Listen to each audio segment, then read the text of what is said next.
Hey everyone, this is Craig from Acid Horizon, and I just want to say thank you for being patient with us the past week or so. We've all been on the road and on the move, and what you're about to hear actually is our live show from Pete's Candy Store in Brooklyn, New York on May 30th. That was about maybe 2 or 3 weeks ago now. We have some very cool guests confirmed already for this summer, including Greg Sadler, who's been on the show, Claire Colebrook, a great Deleuze scholar, and also Stuart Kendall will return to talk about Antonin Artaud in July. Now is the perfect time to support us at the $5 level, especially if you want to join our Pierre Klasovsky reading group, where we will read Nietzsche in the Vicious Circle starting in August of this year. We just started a new reading group that's Foucault's The Order of Things, hosted by Will, so you want to pop in for that. Just navigate to the links in the description and find our Patreon account and subscribe at the $5 level, and you can take advantage of every reading group. Support Acid Horizon. Okay, let's take a listen to our most recent live event where we talked about our book, Anti-Oculus, A Philosophy of Escape, and we engaged with our listeners.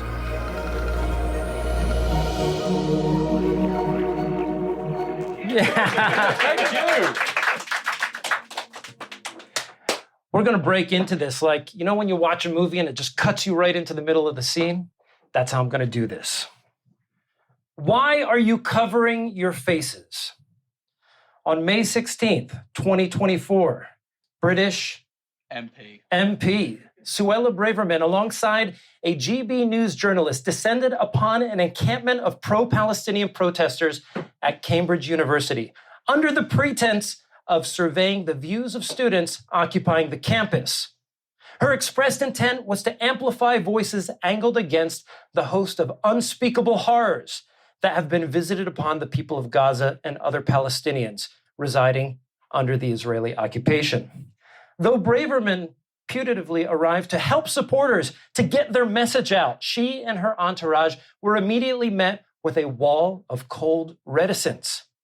Braverman's initial upbeat query quickly spun into a slew of patronizing quips and prods when she realized her spectacle was dead on arrival. Why are you covering your faces? Students rebuffed her obvious attempt to recode their act of resistance, to ultimately humiliate them, and then later filter their sentiments through the fascist imaginary propagated by mainstream media. Despite her ploy, the silence enacted by Cambridge protesters occasioned a necessary lapse, a suspension of discourse, one which preempted Braverman's plan to embarrass efforts opposing the ongoing genocide of Palestinians. Now, amidst the self-ruination of Israel's shambling propaganda effort, the nation and its allies have been locked in a desperate scramble to capture and manipulate flows of semio-capital. They have resorted to tweaking algorithms on social media sites, exploiting vulnerabilities in messaging apps like WhatsApp to locate targets, and outright legislating a ban on a popular platform where the message of resistance thrives most.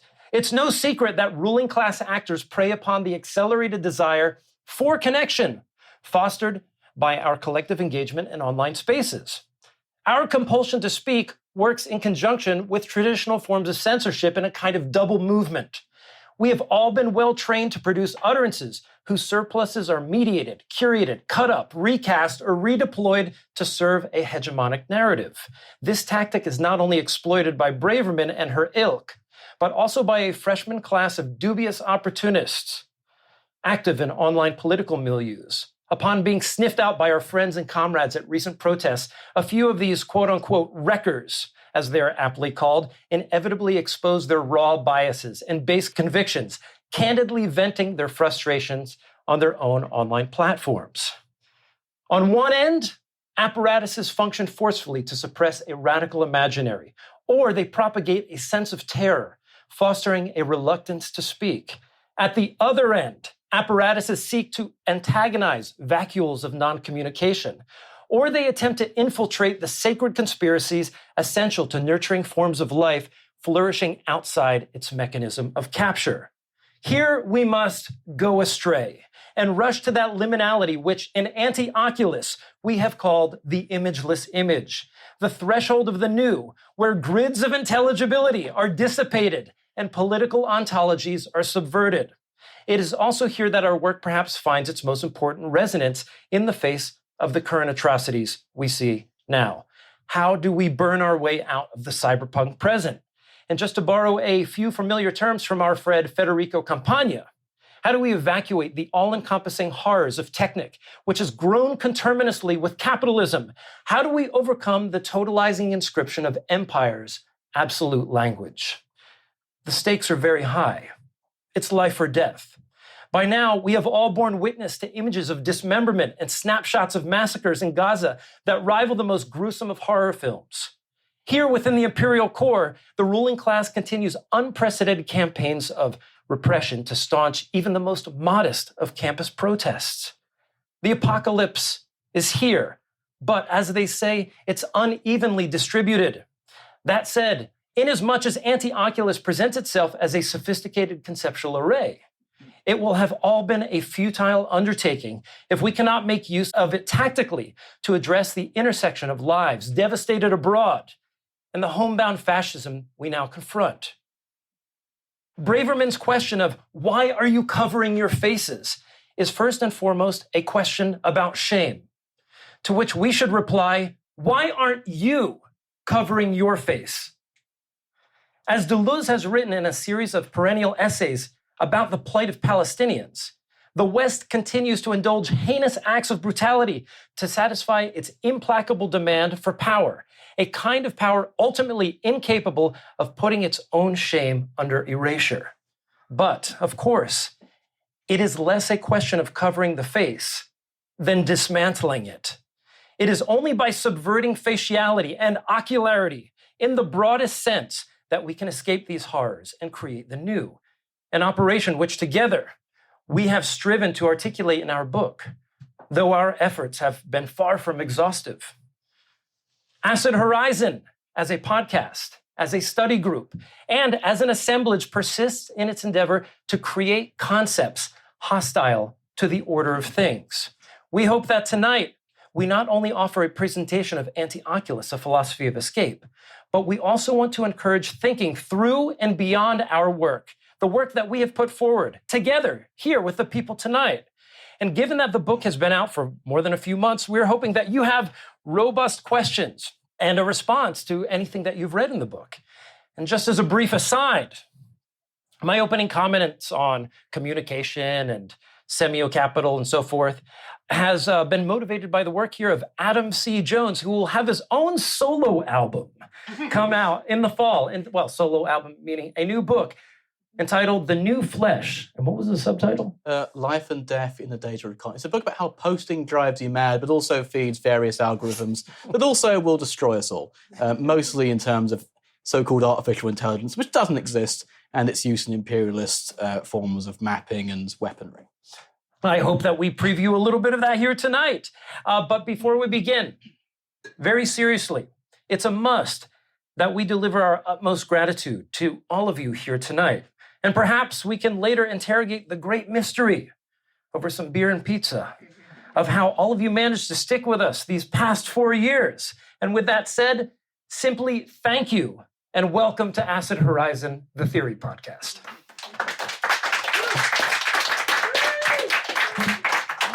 And so with that said here tonight, we do want to talk about Anti-Oculus, and we'll kind of do the spiel that maybe you saw online in London. That's where you're from. Yeah, and Houseman's in London. So we'll probably, do a little bit of difference and repetition in that regard.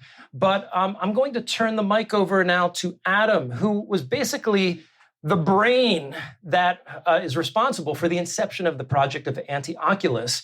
And he's just going to talk about sort of the general contours of the book, and we'll go from there. So take it away, Adam C. Jones.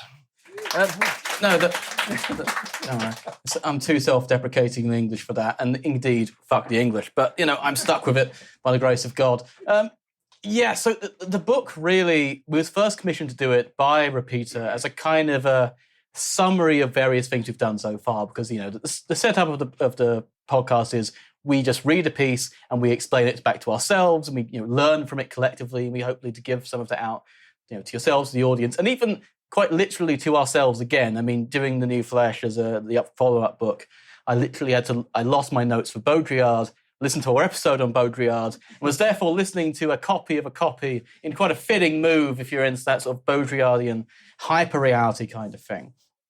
But the main point of the book was, so during the lockdowns, I did go a little bit mad because British people are snitches. Just generally so. I mean, at one point, the police had to call up and say, can you stop reporting people for taking like 2 minutes longer than the average walk? And it was interesting. At the time I was getting into cybernetics, I was thinking about control theory, mostly through like our readings of Gilles Deleuze and some of these cybernetics textbooks I've been studying. Mostly they're management textbooks. Most times cybernetics appears contemporaneously as management studies. And if you go to, for example, a lot of business studies departments in the United Kingdom, they are loaded with cybernetic Marxists because they teach organizational theory. And it was the only place they could teach Marx without being sort of thrown out on their asses as dirty communist infiltrators. Until now, which, the fascist UK government has kind of seen a bit through it. But yes, the sort of madness was, it was an interesting thing for me because it was one of the first global events which posed so many philosophical problems, but one of them was the problems of policing. And so in the UK, there was a great debate over what is essential. These essential workers, essential aisles. I mean, the question of essentialism became imminent to everyday life. And I think it must have been similar here. I mean, most notoriously, for example, obviously essential workers, who has to stay, it's people who deliver takeaway, people who like do Uber Eats, are they essential? It's a question of what is necessary for the reproduction of society. Social reproduction came first and foremost. How to reproduce things as they are at the bare minimum. And then there were also events, for example, in the UK, they were shutting down non-essential aisles in supermarkets. And you think, okay, what counts as that? They shut down so-called ethnic food aisles because, that's not essential. That's just the main foodstuffs of most of the people who live here. Great. Or toys, because, you don't need to entertain children when you're sort of locked in for a few months. The question of essence and the question of policing and the general paranoia of the general public and paranoia about that paranoia very much fed into the third chapter of this, which is the ocularity chapter, which is about essentially being captured within forms of recognition that delimit you in advance and allow for sort of policing techniques to be applied to you. And that was sort of the moment of madness sort of stretched out into a wider study of not only paranoia, but trying to break through politics. Paranoia is quite problematic politically. So what I mean by that is often paranoia ends up being someone is after me. This isn't a personal, but it talks about control, but as sort of good Deleuzians, we can't talk about controllers. These are more about general patterns of management, habits of governance that gradually accumulate throughout the years and how they're impacting the date in the history of policing. And we're not just talking about police when we talk about policing. We're also talking about epistemological ways of maintaining borders. And to use the cliche, and it's true, every border implies the violence of its maintenance. And we want to think about the borders of categories. So, for example, in the first chapter, it's mostly setting the scene of the cyberpunk present, taking a sort of an impulse from people like the CCRU and, to use a very bitch phrase, that fucking idiot Nick Land. I realise I can't say the C word's not as normalised here, but, fill that in for Nick Land. Take it in the Australian and British sense, not the American sense, please. And we want to develop that impulse, look at control systems. The first of which we want to look at is directly policing, which was the chapter on Burn Your Way Out, which teaches the elementary concepts of cybernetics, thermostats, feed forward, feedback, how systems learn from sort of error and how they try to preempt error and how their attempts to preempt error themselves learn through the history of their attempts to preempt them. And that was essentially an introduction to cybernetics and how to fight cops. Because the cybernetics of policing are very much built into this book. The tactics, for example, of kettling are very much based on cybernetic principles. You're basically trying to either let people cool off and sort of provide a negative feedback to their general motion throughout the streets, or you're trying to accelerate this in positive feedback and make them essentially panic and cause a controlled explosion, which you can then arrest people from. We want to show sort of the limits of these forms of policing. because there are limits and they can be beaten and they're only as good as their own history. And the history has been very much upset. And that's why we want to go into the ocularity chapter by applying this kind of control analysis to various kinds of control in terms of borders of categories of how we're recognized. That is, the history of sex and gender, not to keep them too distinct, they're both recognitive categories. History of racialization and the ways that people have subverted it. For example, racialization based in biological racism, as well as what's called theological naturalism, just like projecting natural qualities onto religious backgrounds, looking at that history and looking at how these systems learn and how they fail, particularly looking at it from everything from the Haitian Revolution to the head of the NAACP, a guy called Walter White, who basically looked like me. But given the highly zooming in development of scientific racism in the United States, one drop rule, racialized as black. He was able to report on things, get the message out, and basically subvert going under the category presented to him. So that's generally a sense of which my contributions gave a sort of control semblance to the book. I've probably gone on too long, haven't I? We should probably move on to the post-cybernetic stuff, because that's just the cybernetics, with more than that. Well, maybe just a brief interlude. I just want you to get a sense of, all right, first of all, I'm about 20 years older than these guys, right?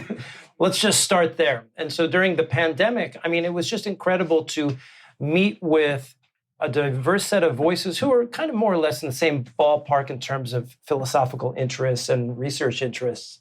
I was able to discover for myself, as not necessarily a late comer to philosophy or anything like that, but kind of a perennial returner, and somebody who's had a lifelong interest in this work, but and has done like party politics and things like that in the past, but never found a way to engage as uniquely with the kind of work that we're doing. And I'll just say, podcasts get a bad rap online. Rightfully so. Right? Well, yes. Okay. It depends. Depends on the podcast. But at the same time... We're the good one. We're so different. That's right. But I will say, from the inside looking outward, it's a truly edifying experience to locate real friends and comrades and people that you can work with, read with, and discover with. And often what you see in terms of online discourse and the kind of low-grade outrage towards podcasts that you see is like, once you've experienced it from the inside, it's so different. But you're the real victims. Yeah. Well, with that said, I have more to say about that, but I'm going to pass it to Will. Will's somebody who's really, given me a new perspective on the way that we look at the work of Foucault, for example, and also thinking through the lens of disability has been very enlightening for somebody who isn't disabled, and has really shaped my views. And just another upshot to engaging with the kind of community that we had. And so with that said, I'll have Will say a few comments about his work. It looks like he was writing a book while we were talking. He wrote a lot of shit down. I don't know what was written down, but we're about to find out. Well, thanks everyone for coming. And I have to say that, my contributions to the book are frankly the result of reading Adam's work. I had spent a lot of time sort of holed up in an apartment in Pittsburgh. And frankly, when the counterinsurgency of the eye was written, the first thing that I did was release and record my own reading of it, which perhaps is a bit self-aggrandizing. But I found... No, hold on. That's an act of love. To take somebody else's work and read it out loud and commit it to recording. But anyway. But yeah, there was something about the way in which he approached the question of error, and the way in which error is precisely that through which we come to understand subjectivity as that which is individuated. Right? So Foucault is a thinker of difference, but it's not helpful to posit him in that vein. Right? He's a thinker of the epistemic grids that posit the necessary elements for these divisions. So when Foucault was writing in homage to Canguilhem, a really important philosopher of science, he wrote that perhaps life is only ever understood as that which can err. And I think that this question of erring, of errancy, is precisely the question of the political as it exists in the parliamentary. But beyond that, I think that when we write sort of about surveillance, when we write about the covering of faces, when we're concerned about the relationship between a political ontology and the various power relations it produces, we have to understand that we're talking about a field of identified zones of difference and of capacities. So the reality here for me was that if we were going to write a book that deals with the philosophy of escape, I felt like there couldn't be a better place to start than the relationship between 19th century psychiatry, the physiocrats, and frankly, the work around discipline and punish. Because it's not just a question of resistance, right? We think in terms of resistance, we think first puissance, right? The application of power, the application of violence, and then the retort, right?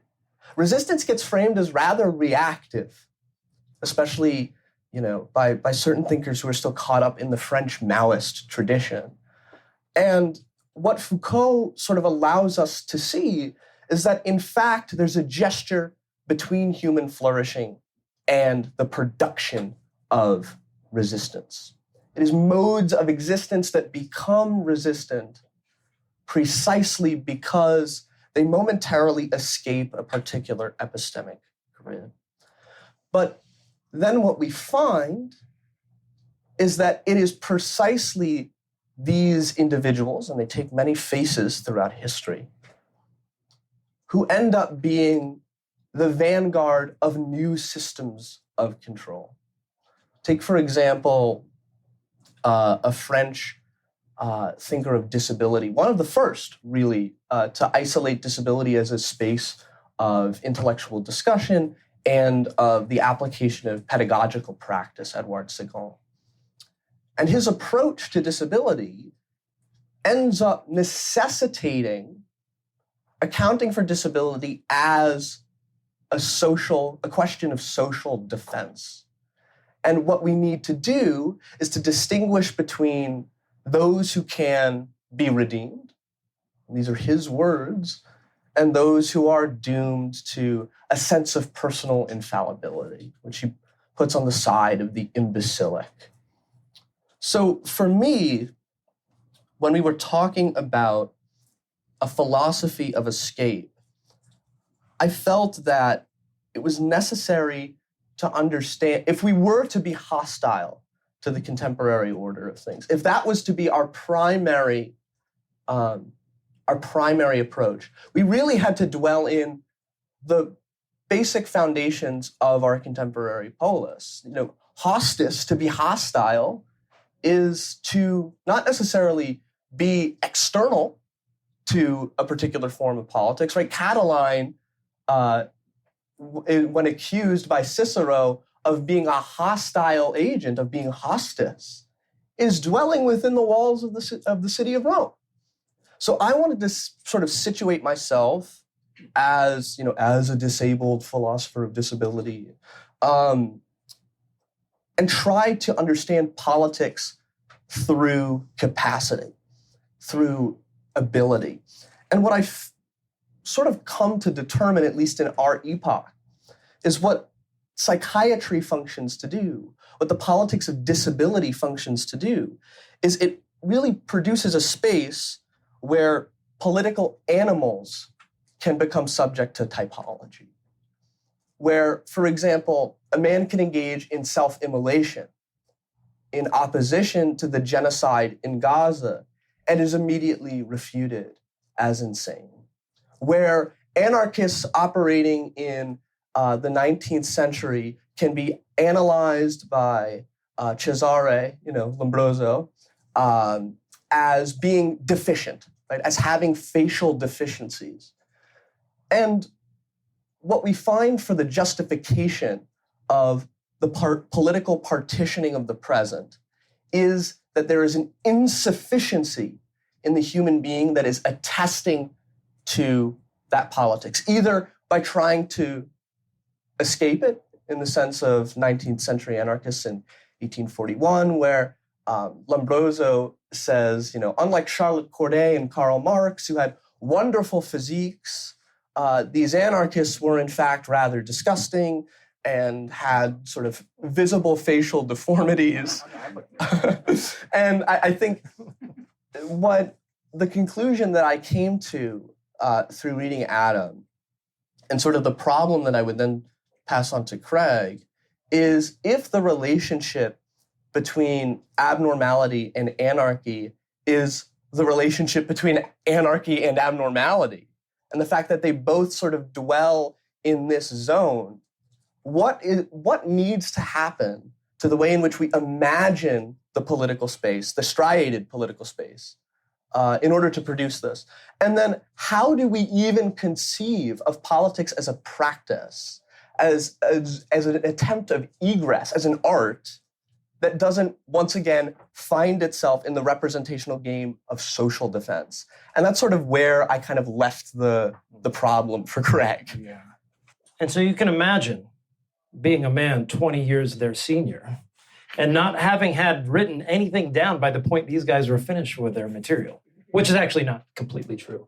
It was actually a real gift for me to be confronted with these two pieces of work and be forced to think in terms of thinkers that I consider dominant mediators. And what I wanted to do with the book was kind of a celebration or an homage to some of my favorite thinkers, being Deleuze, James Hillman, Nietzsche, and so forth. And the question was, given the sort of dual pressure from both of their contributions, how could I use concepts within their work, not as a hermeneutics of innocence, not necessarily to vindicate any one of these thinkers or all of these thinkers in any sense, but as an act of kind of a joyous sabotage of their work and, breaking it apart and using that bricolage to respond to it, and also doing something quite different than what they had done. I mean, being perhaps, I don't know, Will might argue with this, maybe being the left Nietzschean of the group, I left it to myself to think, how can I create a sort of positive concept, a sort of practical aspect of the book, but also I wanted to think about how I could ground this work epistemologically, because that seemed to be something that was not necessarily left out, but it wasn't articulated in the kind of fullness which I think the book had demanded. So the work of the imageless image that we see in the last chapter is not only a work of articulating the kind of epistemology or anti-epistemology or anti-ontology that I think the book, is striving for the whole way through, but I wanted to find a way to create a call to arms, hence the invocation of a kind of sacred conspiracy at the end. And one of the figures that really stood out to me in, our group discussions and in the books that get passed around some of you are on Discord and, like book recommendations, are just going around, essays and so forth, was the figure of Marguerite Porete. Porete, to me, really reintroduced the idea of mysticism to me as a political act. And this is somebody, if you listen to one of our recent episodes with Federico Campagna, he picks up the concept of mysticism as that which is antagonistic to the epistemologies of technic and technology. And I thought that was just a great overlap between our work. And what I appreciate about the example of Marguerite Porete that heads off the chapter of the imageless image is you have a figure who is a woman and is a Bedouin, did I pronounce that right? Bedouin nun, who is basically the receiver of a divine message from which she then derives her own manuscript, which of course challenges the dominant theology of the time. What I found very profound about that is that in her example, when she was ultimately convicted and then burned at the stake, her execution was carried out in a way where all of the onlookers were able to see her, and her body was burned with complete equanimity. She did not react. She did not respond. She just burned in silence. And to me, that image, I thought, was an apt image, to sort of frame what could be the contours of a quote unquote positive political program for this, even though we don't really get that out of the book, but as a way to at least think about how we might envision a world or a politics beyond the repressive structures of technic, beyond grids of intelligibility and so forth. And so with that, tying those strands together was it was a sort of philosophical milestone for myself insofar as I was able to, I think, in a sort of creative Tetris-y kind of way, integrate these various concepts to come up with a concept that I think actually works quite well to involute and unsettle this impulse in the Western tradition towards ontology. And it raises question about the nature of silence, the nature of social withdrawal, the nature of resistance. And in the act of writing, I'm writing myself into that script. And it seems like my comments are sort of meta comments on the writing of the book. But what was profound and important to me is in articulating that, we are inscribing ourselves with these words and ideas and transforming ourselves. And I think ultimately what Anti-Oculus did, if nothing else, was for us and for readers of the book to experience our transformation and maybe even feel the pressure, the impulse to be transformed by it as well. Now, with that said, I would like to open up the floor to comments, questions. And here's the thing, you don't have to ask about the book. Maybe you've read the book, maybe you have questions about it, comments. Maybe we said something in an episode that absolutely pissed you off. Now's the time to address that. But before I do that, let's also introduce Noah here. Noah, can you stand up? So Noah is the secret fourth, who was the guy in the Beatles? Billy Preston, right? He's like the Billy Preston figure in the Beatles. So he's playing keyboard. Was it? There were 4 Beatles. No, but Billy Preston came in and played keyboard and stuff. So, but Noah has been instrumental in helping organize our reading groups and doing some artwork and so forth for us. And Noah, if you wouldn't mind, I would like to employ you with no wages to carry this mic to anybody who has a question. Yeah.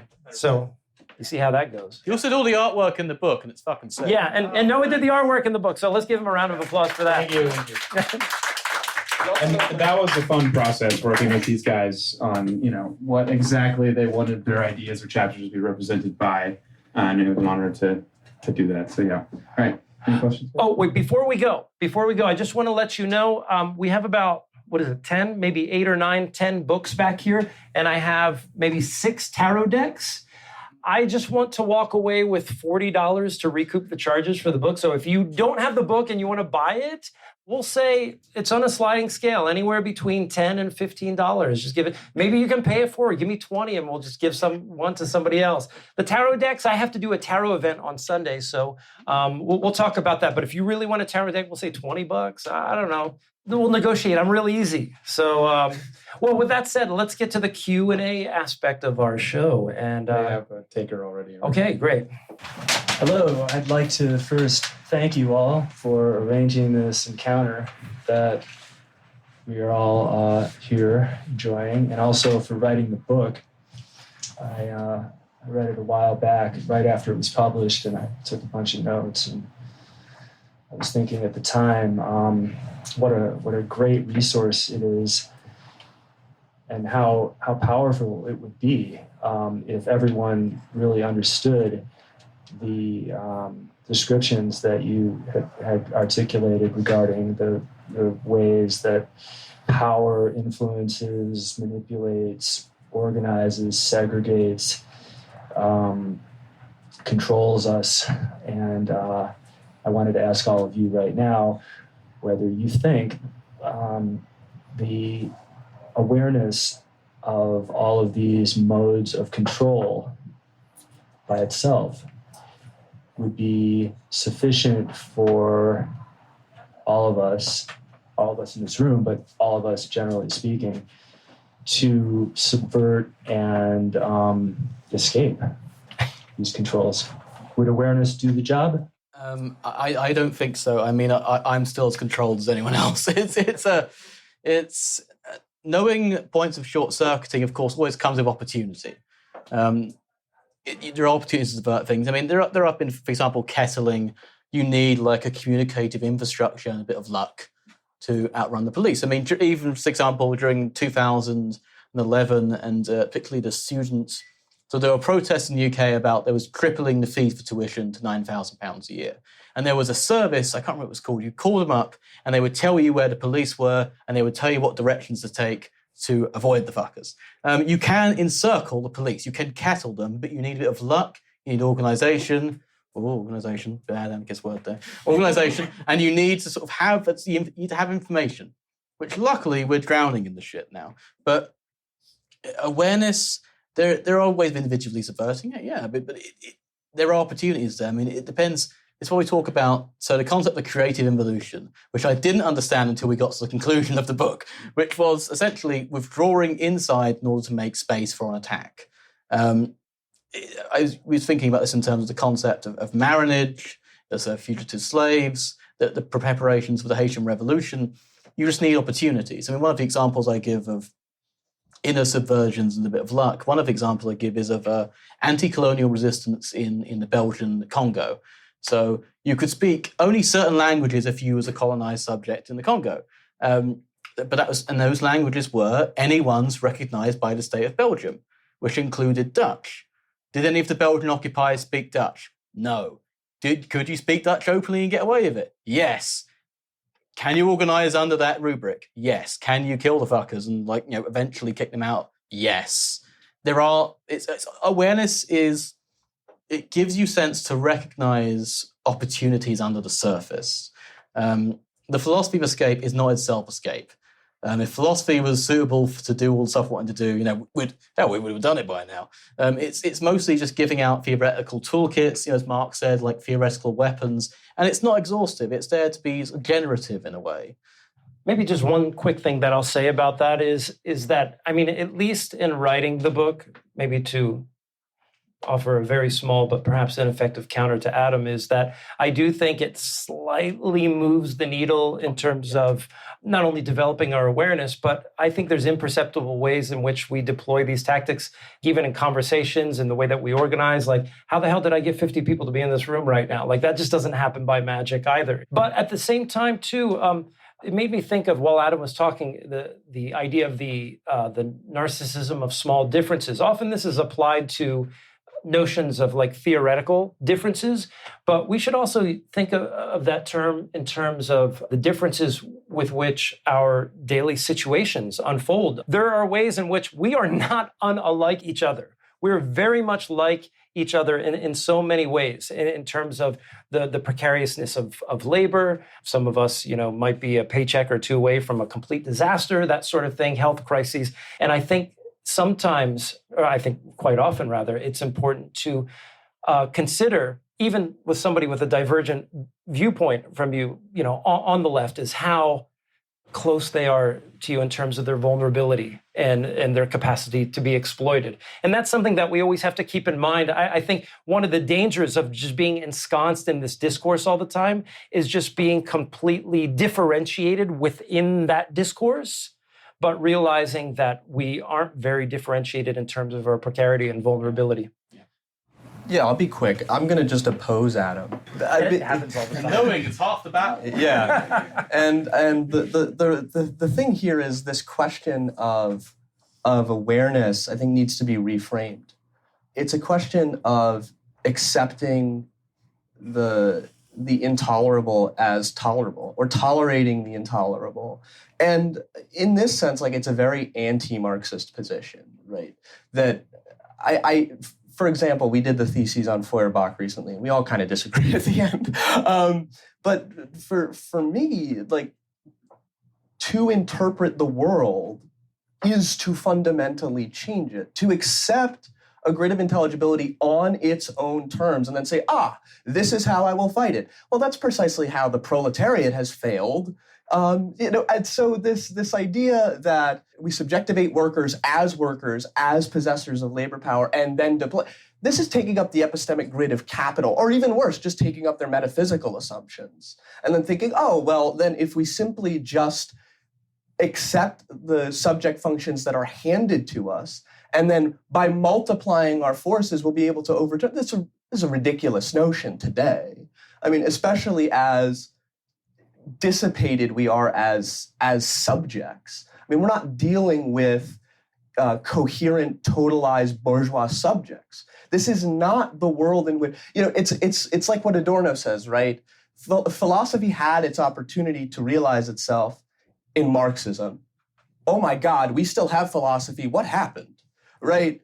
And this idea that, in fact, what we have to do is perpetually prioritize activity. I hope I don't sound like Adorno, although I do kind of sound like Adorno in that one essay on resignation. This idea that it is only through physical change. You have to ask yourself what this change would mean. And this idea that, in fact, we're handing tools, for me, still sort of reeks of a kind of strange vanguardism for, like, we're a podcast. These tools have been abandoned. And in that sense, one never finishes a book, one just like wipes their hands of it. This book's not done. And there are conceptual holes throughout at least my chapter. Just mine, by the way. I know all the problems with my chapter, and I'm just waiting for somebody's. Do I think it's sufficient? No, but I want to question this notion of sufficiency. What is the threshold now of changing the world? And I think that this question remains an open one. I'll just say one quick thing before we go to another question. And I think this will sort of like encapsulate, I think, the importance of certain figures in the podcast. I really don't think we have fulfilled the accelerationist promise through desubjectivation in the way that Deleuze understands nomad subjectivity. I really don't. And I think that's one of the reasons I stay so committed to his work. And I think Foucault is very much in the same vein, when we talk about destituting the subject function. Hi, thanks for this talk. This was great. I've been a fan of the podcast for a long time now. So I'm currently a PhD student at Columbia, and so the past few months, for the past whole year, has been sort of a strange mix of both feeling like the university, not Columbia, but the university as an institution, is a very powerful body, in fact, for creating like sort of spaces of resistance. But then also the sort of constant reminder that the university is also this like corporate body that can't be disentangled from the student body. And so I've been wondering about just the university as this kind of deeply scholastic inheritance and these ideas about kind of resistance and ocularity. And I just wanted to sort of get your opinion on, is the university, both as an institution or as an ideal or a kind of social body, is that a failed project, or like is the university something that can persist in a kind of future that you might imagine? Here's our current PhD student, Will. Yeah, I'm a PhD student at Stony Brook, so not too far away. I love Bernard Harcourt, although he's not in the philosophy department, but he's been an absolutely essential resource for us and also for students in the past few weeks, especially. So, like, much love to Bernard. When you talk about a space for fomenting political resistance, in this sense, one has to just look at like large-scale industry for Marx, right? It's precisely the fact that there are actually bodies in a shared space engaging in some sort of collective endeavor from which they're necessarily alienated and yet together. But when we say, can the university be rescued? And I think it's important that you singled out its scholastic foundation. So let's think about the frontispiece of Leviathan. There are two sections on the frontispiece of Leviathan. On one side, you have the weapons of war. On the other, you have the monastic scholastic process. And where the cannons are firing at the bottom, on the other side, one is defending essentially what we would call a dissertation today. So Hobbes, for example, is very aware of the dangers that persisted in particular theologies, in particular theology. This idea of within and against is something that I think has its absolute limit at the reality that one remains dependent on an institution that is fundamental to the reproduction of a particular kind of upper middle class in the United States. And I think that one of the benefits of being a student is wrecking that process, ruining as many minds as possible. And I think that rather than, speaking of the undercommons or talking about stealing erasers or anything like that, right, which is all very valuable, steal from your university, they steal from you all the time. What we have a sort of unique opportunity to do is to engage with one another that we won't have again.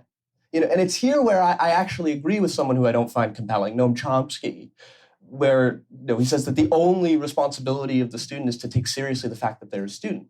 I think that's right, in as much as we always are working to abandon the predicates that come with student in this epoch.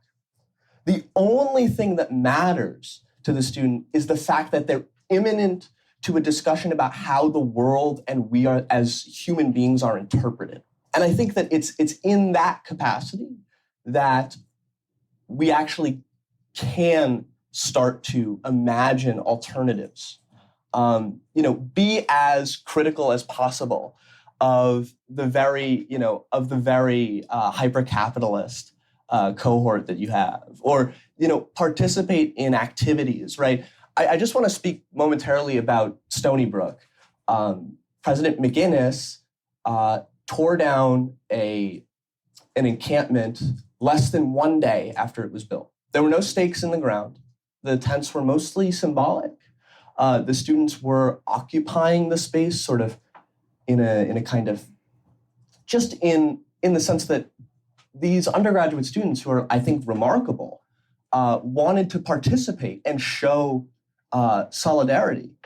But McGuinness found this unacceptable and immediately brutally had Suffolk County Police come in and tear the whole thing down. Students were transferred 30 minutes away with no way back at 2:00 in the morning. This was an act not just of discipline, but of outright cruelty. These students had their cell phones removed from them and given to a private security company. Right? So there's a massive uproar in the Northeast about this. Faculty is assuming that this is going to mean the absolute worst. And I think yesterday I received an email saying she's headed to Yale to be president of Yale. So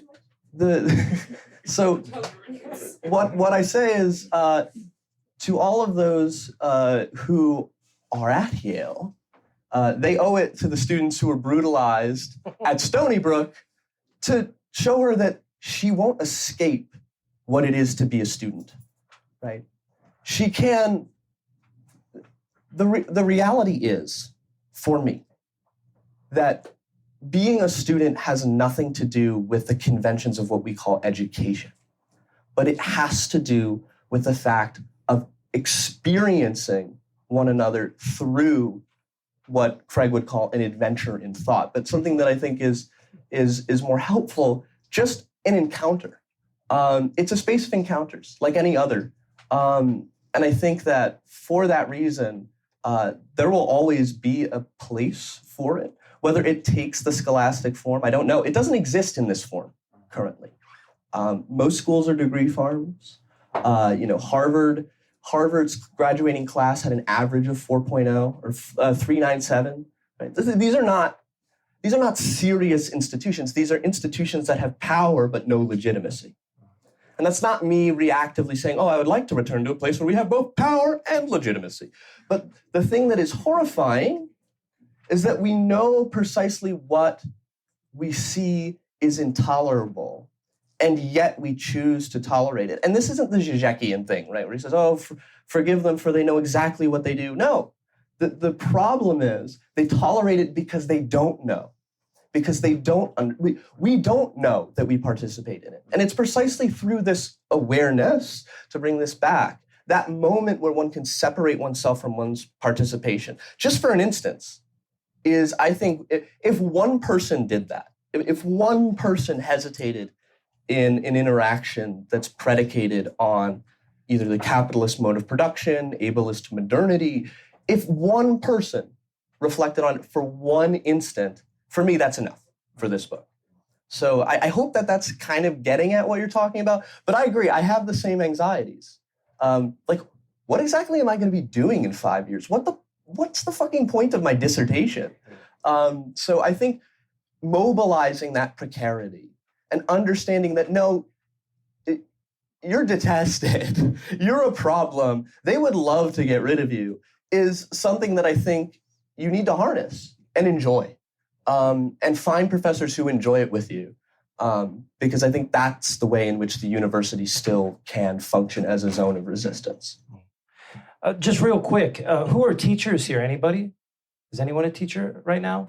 No, grad students? Oh, a lot. Yeah, of course. Was anyone a teacher in the past?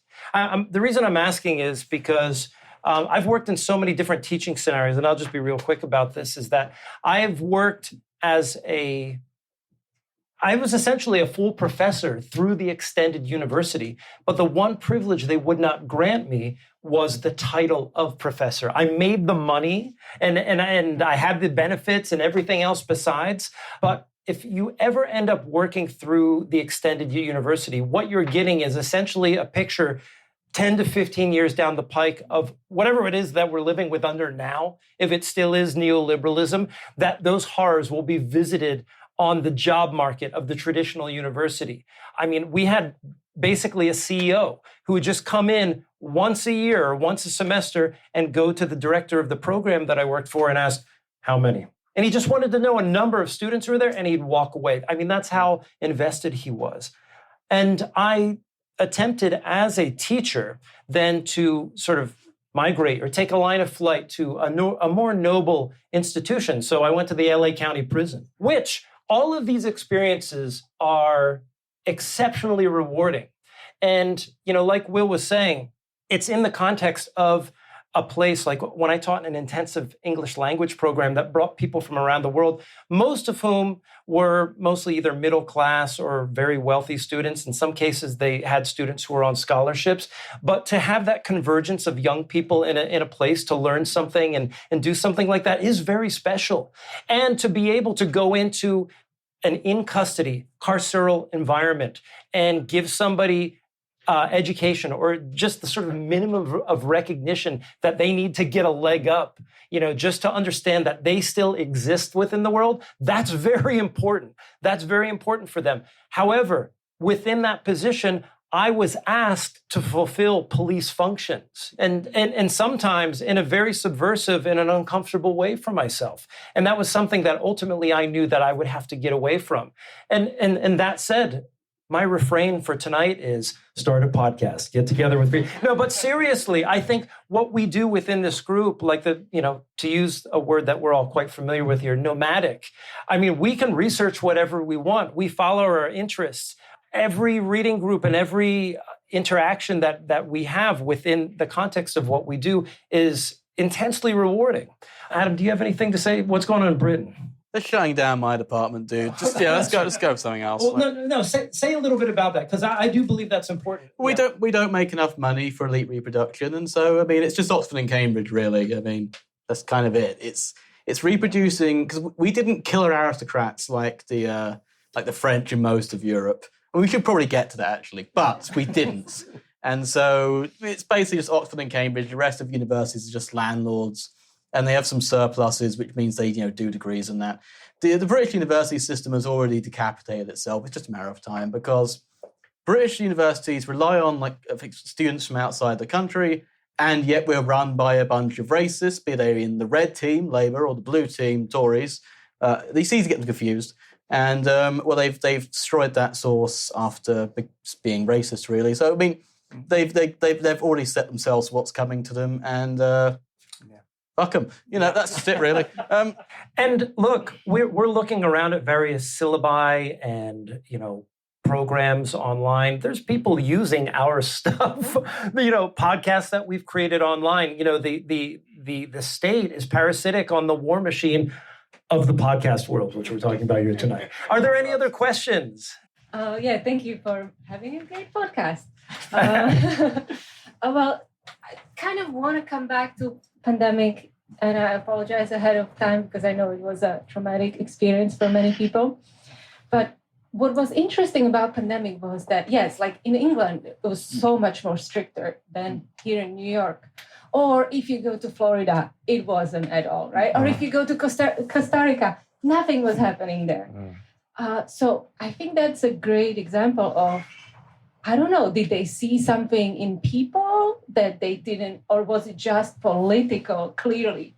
Or was there certain resistance within people already that they were like, well, we can't really push it here. We can push it on these people. Like, I'm from Slovakia, so Slovakia had it like England, very strict, and you couldn't buy toys, which was ridiculous. I got a dog during pandemic, so I can go for a walk. So I wonder, right? Like, can we approach it from that perspective? So is the question, did they? Yeah, Adam, go ahead. Adam's chomping at the bit. So the question is like, is there something visible within us that we can show up as regular people? It's kind of like what Will was saying, it's awareness, but also like, how do we show awareness so that when people will try to do something to us, it will be like, you know what, these are tough people, I think that a lot of this motivated actually the second chapter. The question that motivating the second chapter is, how many of us have to die before we start killing them in response? Because it's true. I mean, the UK government at the time, led by Boris Johnson and his advisors, were talking about acceptable levels of death. Which parts of the social body can we cut off, as in condemn to death? This is the steam let off in the kettle so it doesn't explode. But where do we set that threshold before people start realizing that, it's like the movie A Bug's Life, when they realize that we outnumber them and the citizen turns into the insurgent. It was all about finding that limit case. And I think being aware of the fact that there is a constantly socially acceptable level of death, that little excess you can cut off the top. I mean, this is the treaty of the Imperial Corps of its workers. It's a treaty. It's a treaty for treats. We get the treats. I mean, if the beer stopped flowing in London, we would have got rid of the king by now, to be honest. I mean, he's going to get rid of himself soon, but he hasn't got long. He's not even going to make it onto the money. But this constant metastability, sort of the violence of everyday life, is really something which is hard to be aware of. And it's not just this individualized sense of like, we are all so complicit, because we are, but we don't need to moralize it in the same sense of it's not just about us, because we can't change it on our own. We can't take on the responsibility all our own. It's got to be diffuse. And this is kind of the great response of the Palestinian solidarity protest, because it's not just saying, I am personally responsible for all this. It's we want to divest. We want to pull out of these things. And it is that awareness which does motivate it, absolutely. But in terms of just realizing how much blood is in everything. There's a brilliant song to me that explains the Marxist theory of the value form by Daniel Kahn. It's a klezmer artist. It's called The Butcher's Share. It's the person you don't want to think about.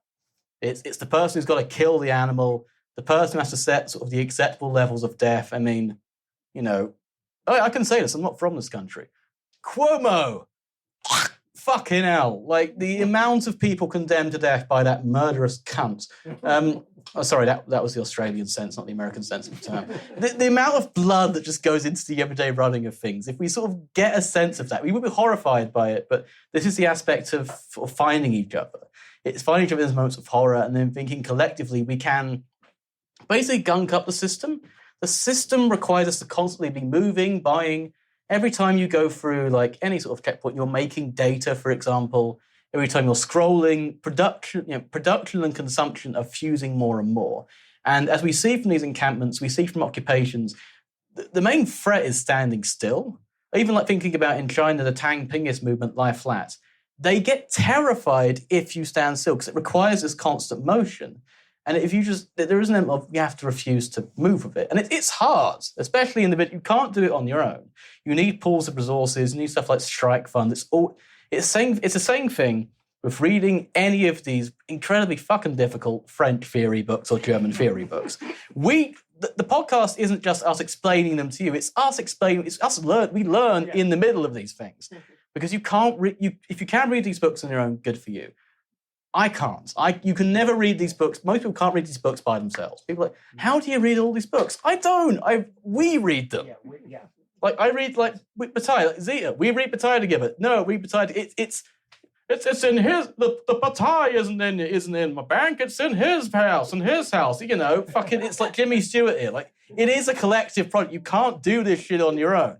And this one of the main sort of quotes from a British trade unionist called Bob Crow, R.I.P., that inspired this book is, if you spit on your own, you're not going to get anything. But if we all spit together, we can drown the bastards. All power to the podcast. We're at about an hour. Maybe we'll take like 2 or 3 more questions. Anything you've heard in an episode? You want to know personal details? We have someone here. All right, let's do it. I don't want to give front privilege too much privilege, but Is there anyone in the back we might miss? Okay, there you go. I had a question about images. Like Bachelard in the Poetics of Space speaks of images as not participating in a causal order. And he also carves out a space for the autonomy of images that is determinate, but not determined. That's right. Per him, per causal order. And so there's a tension, or at least there seems to me to be a tension in Bachelard, where he both says that images are autonomous, that images don't participate in a causal order, but that they do have this kind of determinative content, which he, through many images, seeks to excavate, or seeks to encounter. Excavate is probably not the right word for that. And so with the movement away from categorization or ocularity, is that movement itself what is the value, or is the value to be found in what we find ourselves capable of imagining when we see the categories that we inherit not as necessary, not as things that are determined by essences that are transcendent or somewhere permanent and changeless. Is the value in imperceptibility or in illegibility about a particular movement, or is it about what is capable of arising after that? And the connection with Bachelard, I think, is he seems to privilege and have certain images that are valuable to him. He finds things in those images while also seeking to maintain a causal independence of them. And it seems like a tension, a generative one. But I'm wondering what's valuable in the movement of illegibility. Yeah, so thank you. That's a great question. So I talk about Bachelard a little bit in the chapter on the imageless image. I think I even coined a term which I called the speculative autogeny of the imagination, which is just a highfalutin term, which means that whatever the imagination is, the kind of font that we understand the imagination to be, is that it is a determining factor, but it cannot be determined or perhaps even completely over-determined by anything. And here's the challenge. Is there an external world to the imagination which determines it? I believe in the Deleuzian sense, yes, that there is a sort of violence which propagates this flow, this font of the imagination. But is it reducible to value? That's where we have the problem, I believe. Because when we're talking about value, we're talking about grids of intelligibility. And so the way that I think Bachelard and James Hillman in particular are useful is they subvert what on the face is a tendency in the work of Carl Jung and Freud and even Lacan to brook this sort of deal with science. Scientificity, is that the word?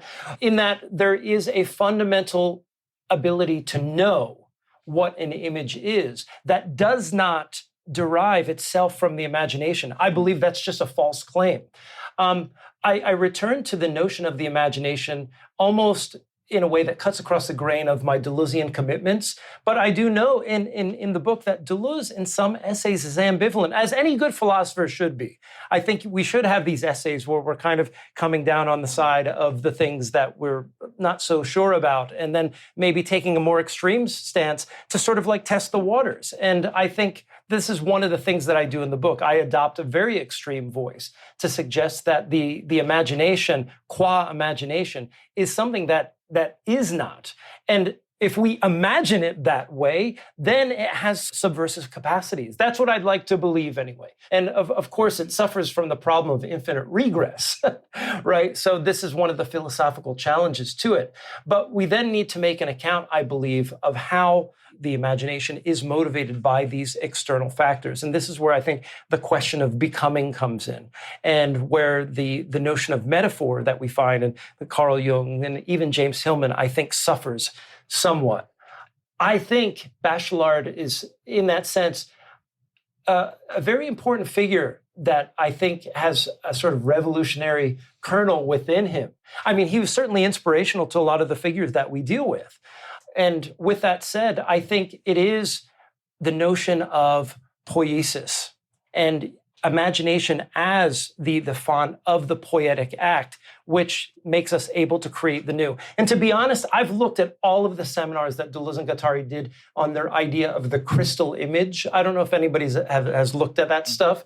It's essentially a negotiation, I think, between some Guattari stuff that Deleuze was interested in, and Bergson is in there a little bit. And I honestly don't see a very stark difference that they make from somebody like James Hillman or Bachelard in that sense. I think there's a lot of sort of, semantic wrangling that they do in order to overcome the theater of representation. And that's why I thought it was an interesting choice, at least in the case of this book, to attempt to return to imagination, qua imagination, as a way to think through a sort of positive politics. I don't know, does that sort of answer your question? Yeah, I think so. Cool. Should we do one more? It's getting warm in here, huh? Yeah. We'll do one more question, comment. Anyone in the back? Somebody in the back. We'll just do the back because then it makes it look like we did the back. Yeah, oh, there's one way in the back. Perfect. We've Yeah, got two. yeah. Let's do two. We Yeah. get to place over half an hour. Okay. Yeah. Does happy hour keep going for half an hour? Oh no, happy hour finished at 7. That was. Oh, okay. I kept note of that. That's it. We also use Noah as someone to kind of intimidate people with. Like I've listed him as our administrator. I probably shouldn't admit this, but yeah, he's our administrator, and I CC him on things to make it seem like we're more organizationally sound than we are. I was like, I'll CC the administrator of the show. I haven't read the book, so apologies if this is addressed. Sure. But with the imageless image and the idea of the mystic as part of the philosophy of escape, that goes back as a way to counter fascism from Bataille. That's Yeah, the origin yeah. in the ACFL. How do we, with the rise of things like Stephen Bannon and esoteric fascism, and even going to Ebola, and how that's constantly being resurged nowadays, how do we create a mystically informed leftist movement against it that does not just simply be recuperated by a right mysticism that has spent centuries already building up mystical defenses in a space that I think leftism has lacked in response? That's an amazing question. I'm just going to say a little bit, and then I'm just going to throw it to Adam to see what he's got on it. My quick answer to that is that folks on the right, they're not giving up hierarchy. They're just not. And I think their commitment to hierarchy presupposes the kinds of grids of intelligibility, which I think a true mysticism is raging against. Here, I turn once again to Federico Campagna and the notion of the ineffable, and that even within any given grid of intelligibility, there's porousness, there's perforation, there's lines of flight. There are ways to subvert that hierarchy. And I think once we do that, we're back into the language of rhizomatics and Deleuze and Guattari. I think anyone who has not looked at Josh Ramey's book, The Hermetic Deleuze, absolutely should. I think it's really a masterpiece of secondary literature. I don't know if those words have been uttered together, a masterpiece of secondary literature, but it's great. Adam, do you have any thoughts on that? I think my esotericism is much more in terms of, so the usefulness of esotericism is all about finding a space for silence, even going back to Bataille and inner experience. And the thing is, of esoteric fascists is they're very exoteric, in which they never shut the fuck up. And they don't have a space for silence. I mean, these people they seed communication in a very literal sense, like a virus. And I think finding spaces of active imagination is very useful. I mean, I like the tarot deck mostly because it fulfills... a tarot deck is a mini gallery. Like every card deck, it's a mini gallery in your pocket, and it fulfills the function of, with a certain ironic distance, of course, it's not going to predict the future, but it will give you a sense of which, it's like an intuition pump. So, for example, there's always this old trick of, you have two options, you flip a coin, and if you're disappointed by the result, you go over the other one, because now you've known what you really wanted the whole time. They are pumps to generate intuitions, or at least your feelings about the Zio. I don't mean intuitions in the analytic philosophical sense in which you just intuit it and then magically it's correct, and you stick with it, whatever. That's just wish fulfillment. I think mysticism gives us sort of tools of active imagination to interrogate these things. I don't think it's necessarily averse to materialism in the proper Marxist sense, which is social relations, analyzing things in terms of social relations. Materialism is not about sort of hard stuff, matter. That is an abstraction. This has kind of been the German idealist theory of abstraction that's always been taken up. Going back to Bataille, I mean, Bataille is always a great figure. Think about the limits of the rational, whilst presupposing rationality as a totality which pervades our lives. Finding it really takes on board a point from Hegel. This is one of the few points from Hegel I think we should take on, which is to approach a limit in philosophy is to already be on some sense on the other side of it, because to understand the limit, you understand what's being limited against, and therefore you're already part of the way there. And sometimes that can be only expressed in a non-philosophical sort of mode of silence or an encounter. And in the sense, we can't simply put it down to the categories, the universals we speak of in language. This is the unity in a way between, and please none of you shout at me, between Deleuze and Adorno. This non-identity thinking, it exceeds the universal because we're all particulars. It's like the Monty Python thing. Yes, we're all individuals, but guess what? I'm not. And it's because the concept of particularity is universal, and none of us are universals, therefore we are particularly particular. This is what you see in concepts going from the work of Paul B. Preciado in the theory of the monstrosity, which means to exceed a category, all the way to inner experience in Bataille as that which is after the completion of rationality. And Bataille is a very interesting figure because he accepts Kojève's reading of Hegel, which in summary is Hegel completed philosophy, and what the fuck do we do now? He says this in a letter to Kojève saying, what do we do now? I'm just sort of left about, we've already done this all. And he's thinking about non-knowledge, this excess here. And so I think mysticism, politically informed, would have to be politically informed partially to the limits of philosophy, or in terms of the limits of any mapping. And I see you should mic this up. If I can provoke Will a little bit about this. He provokes everyone else on Twitter. The idea of mysticism is very pertinent, I think, in terms of community building. When there's groups in the Lower East Side right now doing Bataillean sadism, and there's a babbling brook of online techno jargon, right? And groups that are trying to do mythical community building. It's places like Sovereign House and Red Scare podcast places, not to name them. But I was introduced to those groups, introduced to those kind of groups, and Will and I have discussed a lot about that, and I think silence plays an interesting role because they will not stop talking at those parties. Something that you made me think of you, and that's right. That's great. Silence is the key, but what's been missed in this discussion about mysticism is a liturgy. If there is such a thing as right-wing mysticism, it is that it is predicated on an institution of liturgy. And what the bad mystic does is uses mysticism to ground a more fundamental power that can be then harnessed and deployed. And this is the danger of Acephal, right? Acephal gets its iconography from the cosmic circle of Ludwig Klages, Stefan Gorga, momentarily Rilke. This idea that mysticism cleanly can be severed between sort of imposing a sort of Gauchism or like right-wing mysticism.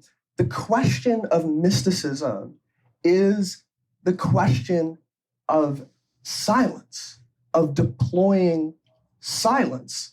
So I want to talk about the content of Marguerite Porret's Mirror of Simple Souls. This is a discourse between reason and love, where reason will not stop speaking and demanding that everything in this experience of the destruction of the soul be categorized and institutionalized in order for reason to be able to comprehend and reproduce it. Because reason is terrified that this essentially annihilated soul will no longer it's not a question of possessing reason or any of these sorts of rational things, but instead it's a question of whether the institution remains. So mysticism has always been, from whether it's those who left the Beguine, like Porret, who says, "Oh, my sisters of the Beguine, what will you think of me now?" Or, Hedevig or Hildegard. These are all thinkers who utilized mystic experience as a means of subverting the institution of control they were up against. Now, for a thinker like Hildegard, of course, we use these images given to us by God to prepare an army and a fortress for the coming of the Antichrist. But for Porret, she tells you, she warns you from the beginning, if you are a man of the cloth, I have nothing to say to you. None of this will make sense to you, because everything with which you've come to this book looking for will not be found. None of this will be intelligible to you. I love you nonetheless, but there's nothing for you to do here. And it was a question of destituting the church, of saying that one can in fact have religious experience that is not simply gnosis or liturgy. It's a question of the politics of liturgy. What is the arrival of the Führer if not a remarkable liturgical act on the part of the demos?